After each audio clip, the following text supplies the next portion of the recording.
ನಾನು protein powder ತಯಾರಿಸ್ತಾ ಇದ್ದೀನಿ. Protein ಪೌಡ್ರಿಗೆ ಏನೇನು ಬೇಕಂತಂದರೆ ಇಲ್ಲಿ ಮಕಾನ ಸೀಡ್ಸ್ ತೊಗೊಂಡಿದ್ದೀನಿ, ಮತ್ತು ಸನ್ಫ್ಲವರ್ ಸೀಡ್ಸ್ ತೊಗೊಂಡಿದ್ದೀನಿ, ಪಂಪ್ಕಿನ್ ಸೀಡ್ಸ್ ತೊಗೊಂಡಿದ್ದೀನಿ, ಇದು ಪಿಸ್ತಾ, ಇದು ಬಾದಾಮಿ, ಇದು ಕಲ್ಸಕ್ಕರೆ. ನಾನು ಇವೆಲ್ಲ 100 ಗ್ರಾಮ್ ಅಷ್ಟು ತೊಗೊಂಡಿದ್ದೀನಿ. ಕಲ್ಸಕ್ಕರೆ ಮಾತ್ರ 1/4 kg ಅಷ್ಟು ತೊಗೋಬೇಕು. ಹೇಗೆ ಮಾಡೋದು ಅಂದರೆ, ನಾನು ಮಕಾನ ಸೀಡ್ಸ್ನ ತೊಗೊಂಡು ಫ್ರೈ ಮಾಡ್ತಾಯಿದ್ದೀನಿ.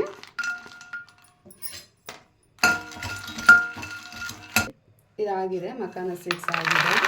ನೆಕ್ಸ್ಟು ಬಾದಾಮಿ ತೊಗೊತೀನಿ. ಬಾದಾಮಿ ತೊಗೊಂಡ್ಬಿಟ್ಟು ಫ್ರೈ ಮಾಡ್ತೀನಿ.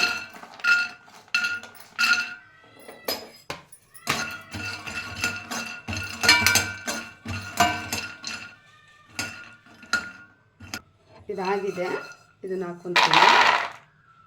ಮತ್ತು ಇವಾಗ ನಾನು ಸನ್ಫ್ಲವರ್ ಸೀಡ್ಸ್ನ ತೊಗೊಂಡು ಫ್ರೈ ಮಾಡ್ಕೊತೀನಿ.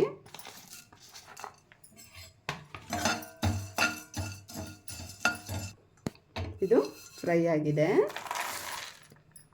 ನೆಕ್ಸ್ಟು ನಾನು ಪಂಪ್ಕಿನ್ ಸೀಡ್ಸ್ ತೊಗೊತಾ ಇದ್ದೀನಿ, ಅದನ್ನು ಫ್ರೈ ಮಾಡ್ತೀನಿ.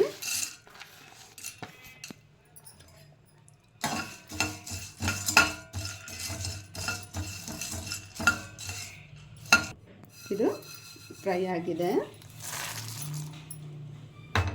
ಪಿಸ್ತಾ ಅಕಸ್ಮಾತ್ ರೋಸ್ಟೆಡ್ ಇದ್ದರೆ ಸ್ವಲ್ಪ ಹಾಗೆ ಫ್ರೈ ಮಾಡ್ಕೊಳ್ಳಿ. ರೋಸ್ಟೆಡ್ ಇಲ್ಲ ಅಂದರೆ ಸ್ವಲ್ಪ ಫ್ರೈ ಮಾಡ್ಕೊಳ್ಳಿ.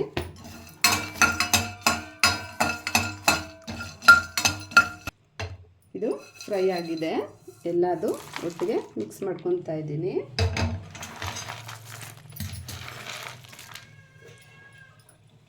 ಎಲ್ಲ ಒಟ್ಟಿಗೆ ಮಿಕ್ಸ್ ಮಾಡ್ಕೊಂಡು ಇದಕ್ಕೆ ಕಲ್ಸಕ್ಕರೆನ ಆ್ಯಡ್ ಮಾಡ್ತಾಯಿದ್ದೀನಿ. ಈ ಕಲ್ಸಕ್ಕರೆ ಆ್ಯಡ್ ಮಾಡೋದ್ರಿಂದ ಸ್ವೀಟ್ ಇರುತ್ತೆ, ಮಕ್ಕಳು ಚೆನ್ನಾಗಿ ತಿಂತಾರೆ. ಈ ಪ್ರೋಟೀನ್ ಪೌಡ್ರನ್ನ ಬೆಳಗ್ಗೆ 1-2 ಸ್ಪೂನು, ಸಂಜೆ 1-2 ಸ್ಪೂನ್ ಮಕ್ಕಳು ಕೊಟ್ಟರೆ ಒಳ್ಳೆ ವಿಟಮಿನ್ ಇರುತ್ತೆ. ಇದನ್ನೆಲ್ಲ ಮಿಕ್ಸಿಗೆ ಹಾಕಿ ಪೌಡರ್ ಮಾಡ್ಕೋಬೇಕು. ನಾನು ಇದನ್ನೆಲ್ಲ ಮಿಕ್ಸಿಗೆ ಹಾಕ್ಕೊತಾ ಇದ್ದೀನಿ. ಮಿಕ್ಸಿಗೆ ಹಾಕ್ಕೊಂಡು ಪೌಡರ್ ಮಾಡ್ಕೋಬೇಕು.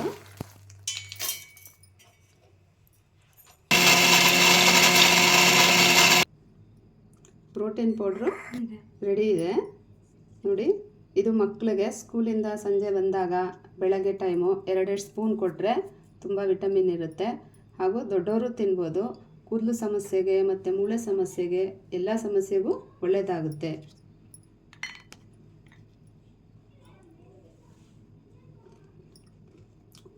ಸ್ವೀಟು ಎಲ್ಲ ಕರೆಕ್ಟಾಗಿದೆ. ನೀವು ಮಾಡಿ ನೋಡಿ, ತಿನ್ನೋಡಿ.